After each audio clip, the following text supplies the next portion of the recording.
একই গিন্নি, এই কটা ভাতে কি পেট ভরবে? ও যা ভাত আছে না, ওটা বেড়াল ডিগোতে পারবে না। হ্যাঁ, আরে বাবা, আমি আর বেড়াল এক হলো? এই বাড়তি কথা না বলে খাও তো।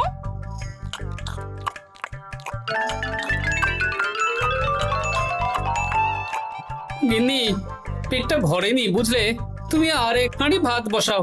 আমার জন্য 2 হাতা রাখা আছে, ওটাও খেয়ে নাও না। খাও, আমি আর ভাত বসাতে পারবো না। এখন উনুন ধরাও, আঁচ দাও, ভাত বসাও। আহ, আরে তোমারটা তুমি খেয়ে নাও না।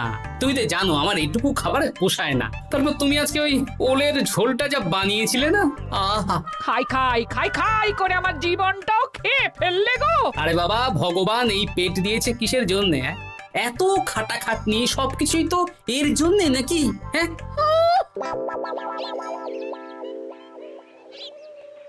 দাদু, অনেকদিন ভূতের গল্প শুনিনি, আজকে আমরা ভূতের গল্প শুনবো। বেশ, শোন তাহলে।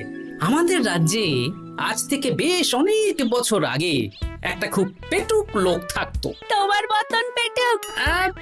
বলতে পারিস, কিন্তু ওর গিন্নি ওকে ভালো মতো খেতে দিত না। তাই একদিন না খেয়ে খেয়ে অক্কা পায় আর ভূত হয়ে এদিক সেদিক ঘুরতে থাকে। তারপর কি হলো দাদু? তারপর তো সে এক মজার ব্যাপার। ভূতকে ওর গিন্নি চোখে দেখতে পেত না, তাই সেই পেটুক ভূত কিছুদিন পর থেকে গিন্নির উপর হুজ্জুতি শুরু করলো। কিরকম হুজ্জুতি দাদু? গিন্নি যা রান্না করতো সব চুরি করে খেয়ে নিত।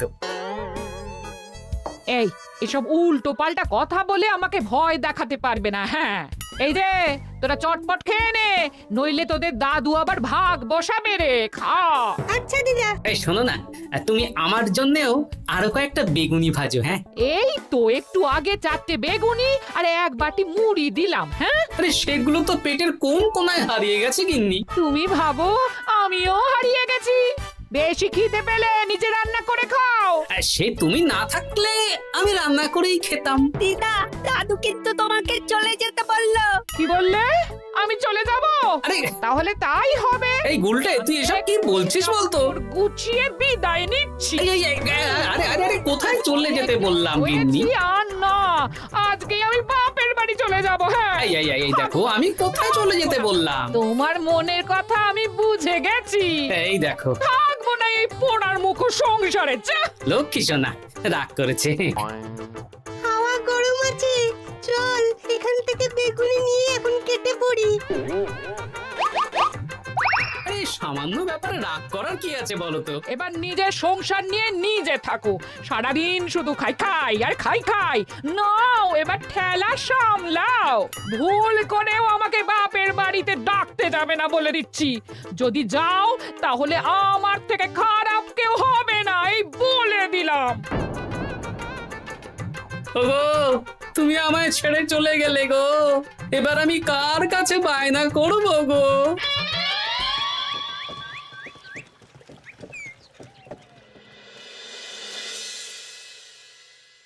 কিরে, তুই একা একা? জামাই কোথায়? তোমাদের জামাইকে ছেড়ে চলে এসেছি। এ মা, তুমি কি থাকতে দেবে না আমি চলে যাব?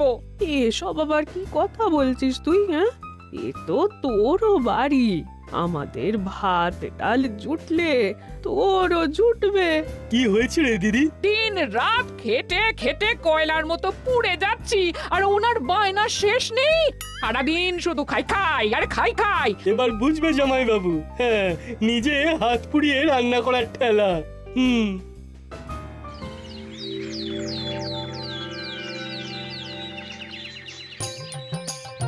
গোপাল দাদা, ও গোপাল দাদা, ও গোপাল দাদা, গোপাল দাদা, এ দরজা খোলো, মহারাজ ডাকছেন। এই রে, অনেক বেলা হয়ে গেল। আরে দরজাটা খোলো। যাচ্ছি যাচ্ছি। আরে আজকে তো গ্রামের সেচ প্রকল্প নিয়ে আলোচনা আছে, মহারাজ তাই তোমাকে ডাকছেন। মুখ হাত ধুয়ে যাচ্ছি।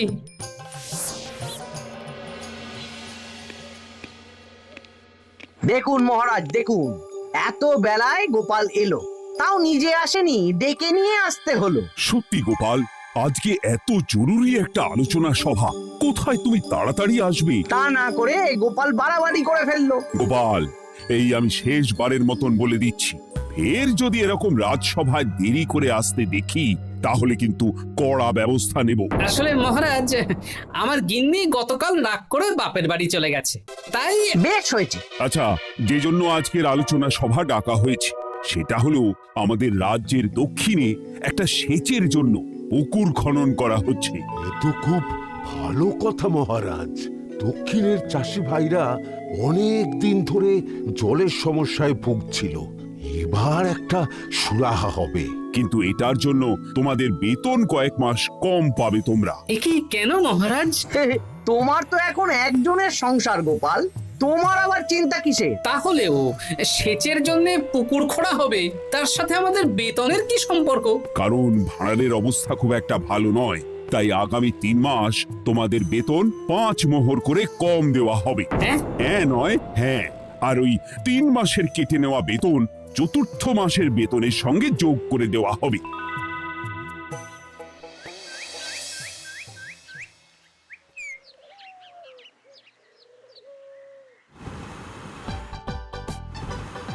কি দাদু, এ তোমার চোখ মুখের কি অবস্থা? কালি ঝুলি মেখে ভূত। কি আর করবো বল, এসব কি আমার কাজ রে? কালকে ভূতের গল্প শোনাচ্ছিলে, আজকে নিজেই ভূত সেজে বসে আছো।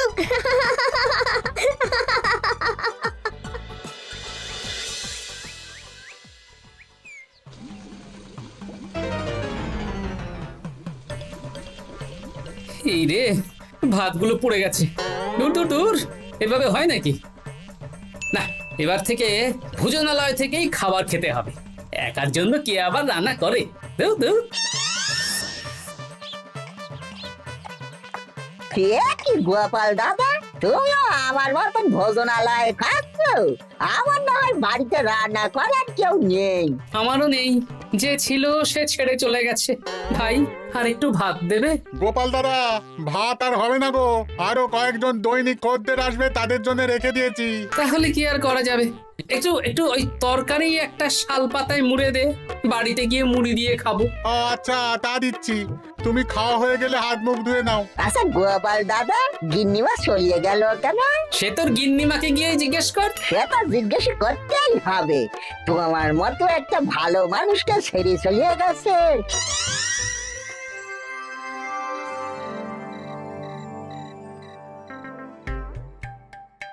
এসো এসো। এই নাও ধরো, পুঁটির মা তোমার জন্য কটা রুটি আর তরকারি পাঠালো। শুনলাম তুমি বাইরে ভোজনালয় খাচ্ছ। কি আর করবো বলো, একদিনই ঘর দুয়ারের একই অবস্থা করেছো গো গোপাল দাদা। ওই একার সংসার, এখন আমার কাজের মধ্যে দুই, খাই আর শুই। তা গিন্নিমাকে খবর দাও। না না না, খবর দিলে আবার অশান্তি শুরু করবে, বরং তুমি গিয়ে বলো। বেশ, তাহলে কালকে আমি তোমার শ্বশুর বাড়ির দিকে সার কিনতে যাব, না হয় গিন্নিমাকে আমিই খবর দিয়ে দেবো।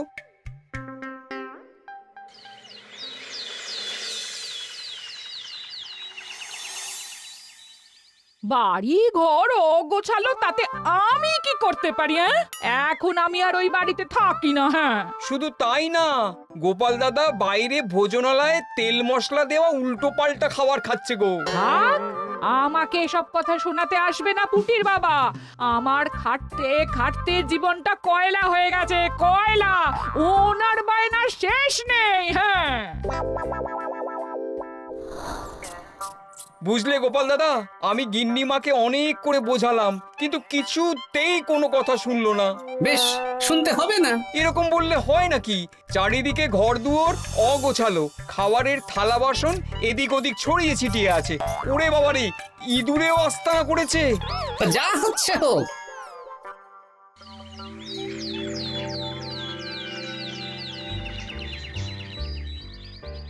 ভোলা, আটটা কচুরি দাও তো ঝটপট, খেয়ে রাত সভায় চলে যাব। এই নাও। ও গোপাল দাদা, শুনলাম নাকি গিন্নিমা বাড়ি ছেড়ে চলে গেছেন? হ্যাঁ, ঠিকই শুনেছো। তাই বাইরের খাবার খেয়ে কতদিন কাটাবে? এভাবে তো তোমার শরীর খারাপ করবে। ওই শরীরের নাম মহাশয়, যা সবে তাই সয়। রান্না বান্না করছো বাড়িতে? না, রান্না করার লোক নেই, আর আমার দ্বারা ওসব কালিঝুলি মাখাও সম্ভব না। দেখো গোপাল দাদা, এই রোজ রোজ বাইরের খাবার খাওয়া ভালো নয়। ভাবছি আরেকটা বিয়ে করব। হ্যাঁ, বলো কি গিন্নিমা জানলে তো? জানলে জানুক, ও তো এখন আর আমার কেউ নয়। গোপাল দাদা আরেকটা বিয়ে করবে? না না না না না, গিন্নিমাকে বলতেই হবে ব্যাপারটা।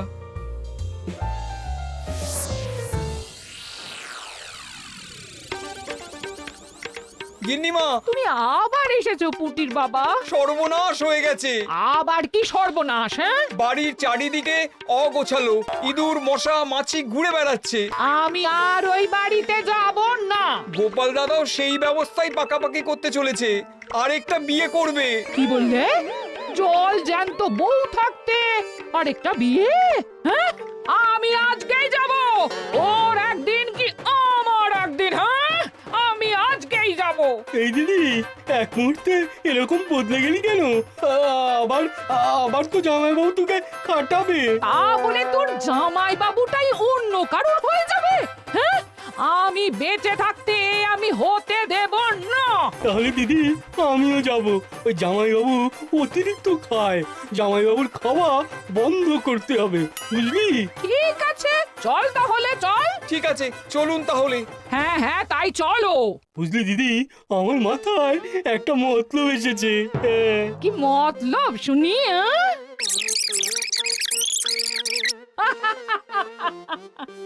এই বেশ তো বেশ, এতে যদি তোর জামাই বাবুর অতিরিক্ত খাওয়া কমে তাহলে তো ভালোই কথা। হ্যাঁ, কিন্তু খুব সাবধান, গোপাল দাদার নজর কিন্তু বাজ পাখির নজর। তাহলে যাওয়ার পথে একটা সাজঘর হয়ে যেতে হবে।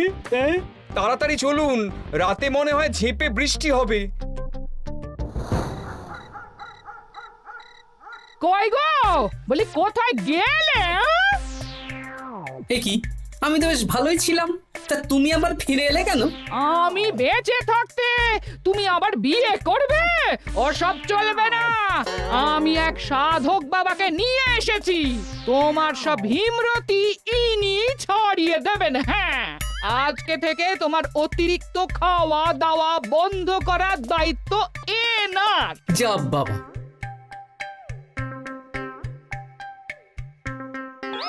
কি করেছো গো? হ্যাঁ, ঘর দুয়ার তো পুরো শ্মশান হয়ে গেছে গো।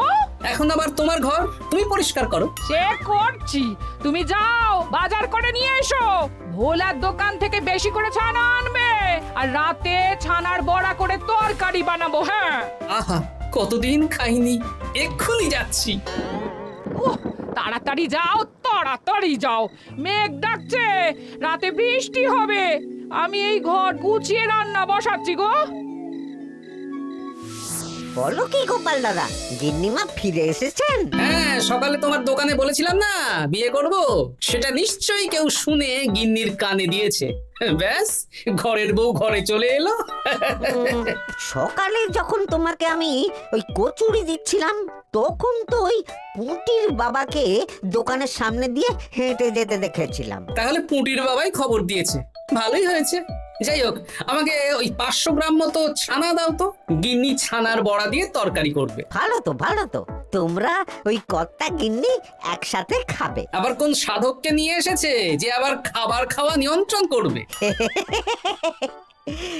দেখো কি করে তোমাকে সামলায়। এই নাও।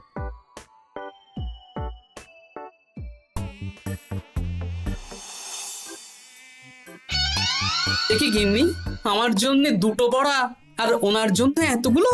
বেশি খেলে তোমার চেহারা ঠিক হবে না বৎস, তোমাকে রোগা হতে হবে, তাই কম খেতে হবে, বুঝলে? ঠিক আছে, আপনাকে আমি মজা দেখাচ্ছি।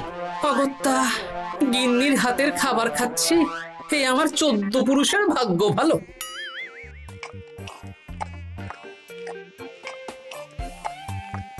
বাবা, আপনাকে আরেকটু তরকারি দিই বাবা? দে মা, দে। আমাকে দাও। একদম না, বলেছি না তোকে রোগা হতে হবে। হ্যাঁ, কি মশা রে তোদের বাড়িতে। আরে রে, নকল গুফ, মশা যাওয়ার আগে আপনাকে আমি তাড়াবো। এই কদিন চারদিকে সব ছড়িয়ে ছিটিয়ে নোংরা করেছে, মশা মাছি এত তাড়াতাড়ি যাবে না। হ্যাঁ, আমার খাওয়া হয়ে গেছে, আমি উঠলাম। আপনি ভালো করে খান, কেমন?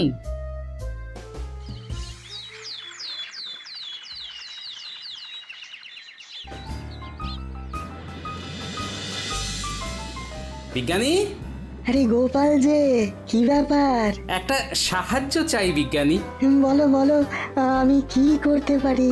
কয়েক টুকরো বরফ বানিয়ে দিতে পারবে? তা পারবো, কিন্তু এখন হবে না। তুমি বরং সন্ধেবেলার পর নিয়ে যেও, কেমন? খুব উপকার করলে বিজ্ঞানী। আমি ওটা বিশেষ মোড়কে তোমায় দেব, যাতে গলে না যায়। ধন্যবাদ বিজ্ঞানী। এখন তাহলে আসি।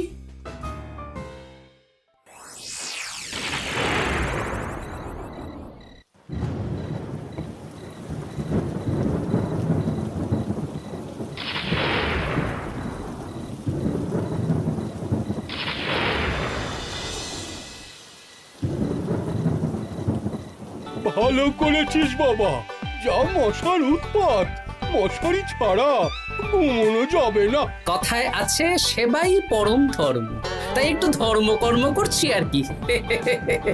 আপনি ঘুমিয়ে পড়ুন, আমরা ওই ঘরে গেলাম। হ্যাঁ, সব দরজা জানলা ভালো করে বন্ধ করে দিয়েছো তো? ঝেপে বৃষ্টি নেমেছে। হ্যাঁ হ্যাঁ, কোনো চিন্তা নেই, তুমি ঘুমো। আজকে অনেক খাটনি হয়েছে গো। হ্যাঁ, জয় ঠাকুর।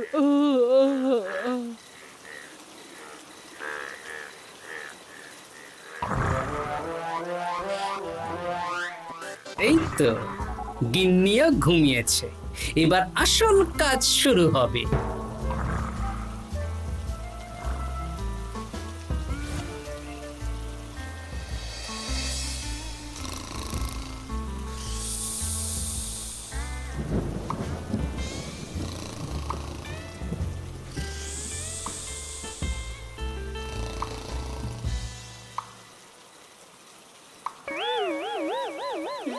কি জল পড়ছে কেন? চাল ফুটো হয়ে গেল নাকি? এত রাতে দিদিকে ডাকা ঠিক হবে না। আরে আরে কি মুশকিল, এখনই জল পড়ছে। আরে দূর দূর।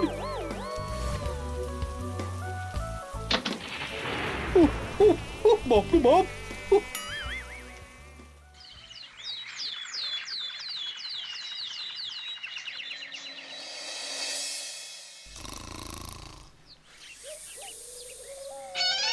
সুপ্রভাত।